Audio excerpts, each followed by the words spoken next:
Alright guys, so in our previous video we went over non-physical issues for lower back pain. So now we're going to go into some practical applications to help with lower back pain. Yeah, so these two energetic practices we're going to show you are kind of two different sides of the coin.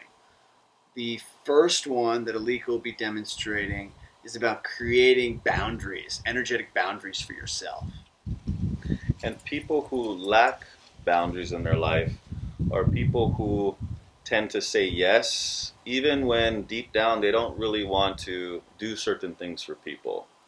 Those are people who tend to get exhausted and resentful because they're doing more than what they really want to do. So if you're that type of person, that just might mean that you don't have good boundaries of knowing what you need in relationship to other people.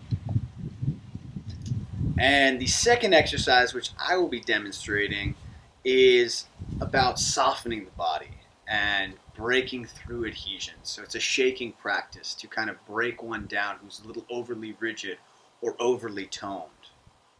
This shaking practice will help with someone who's overstimulated, especially if they've had a very stressful day or have been a little overactivated, whether it's physically, emotionally, spiritually, whatever reason they may be activated. This is going to help break them down, soften them a bit, to be more receptive, to be taking in more support and more nourishment. So to add on to that, for people who tend to support a lot of people at the expense of their own well-being, having healthy boundaries, energetic boundaries, will help you to really be of service in a way that best serves you and best serves other people.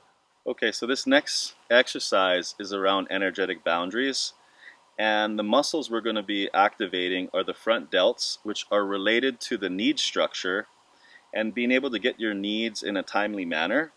The middle delts have to do with your autonomy and your impulses and being able to take up space in your life. If you're a child and you weren't able to take up space, this is a good exercise that's going to activate that and let you take up more space. And then the back, when we roll our shoulders back, that's around the will structure and being able to achieve our goals and stay committed and focused.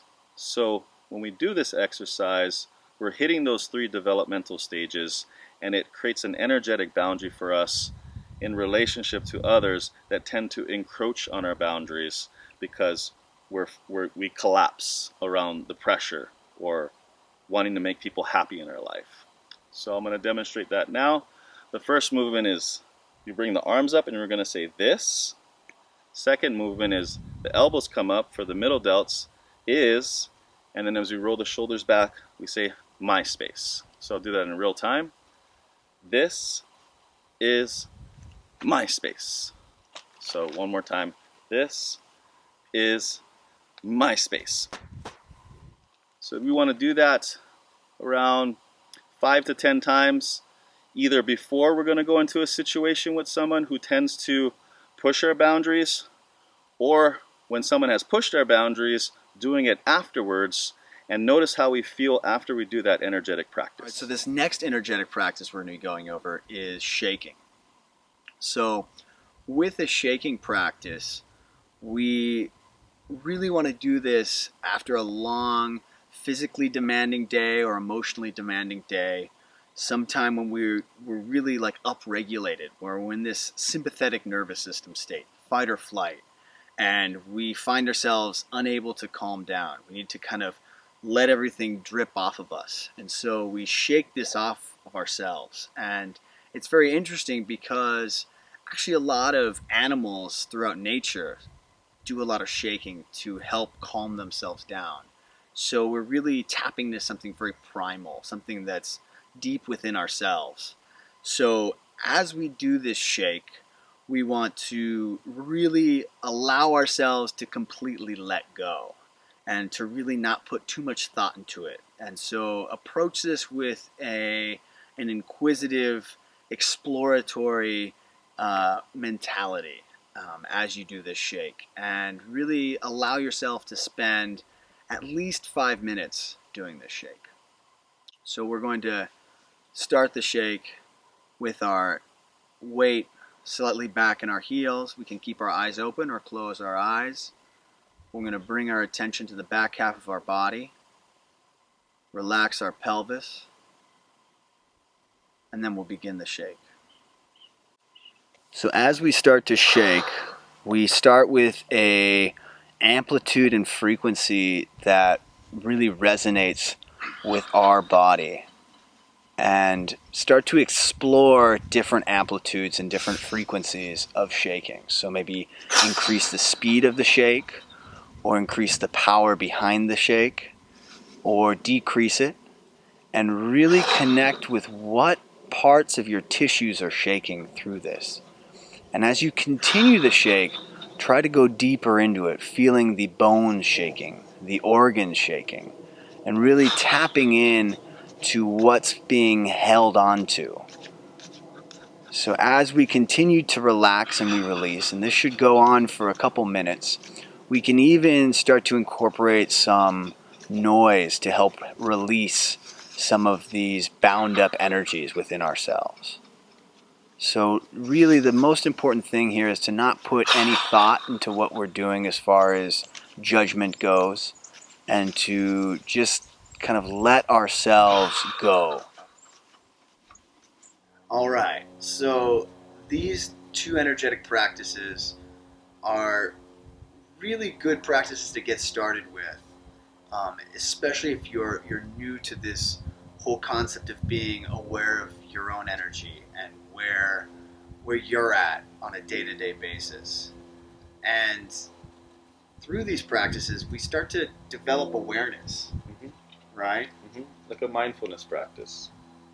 And it's interesting though, because these practices, they don't work unless you're really tapping into yourself. But then again, if you don't tap into yourself, you never are aware of things. So you have to start practicing them to start to develop that inner awareness. And through that, we then, over time, can really start to notice shifts in our mindfulness, in our awareness. Exactly. And being connected with what's going on inside of us. Like you were just talking about, being able to plant these seeds and, not digging up those seeds, just planting the seeds, keep practicing, keep watering, and then over time, then we start to see the fruits of our practice. Yeah. In our own life, since we've both been doing these practices, we see how these things work for us, and they might work for you guys too. Listen to the body, not your thoughts, and what the body is trying to teach you. Yeah, I think of it almost like when I'm having a conversation with someone, and am I having this conversation with Alika, and am I listening to him, or am I thinking about what I'm going to say to him while he's talking? And so we have to have that same conversation with the body, where I'm not thinking about what I'm going to say to the body. I'm just listening to what the body's telling me. Exactly. And I think here in the Bay Area, or in the world in general, most people get stuck in their head, and then they're losing touch with all this information in the body that's way older and has a lot more wisdom than our brains. Yeah, absolutely. So start with these basic practices, explore with them, tell us how you like them, comment on anything that you'd like to learn more about that we can share with you, and subscribe to our channel, and we'll see you soon.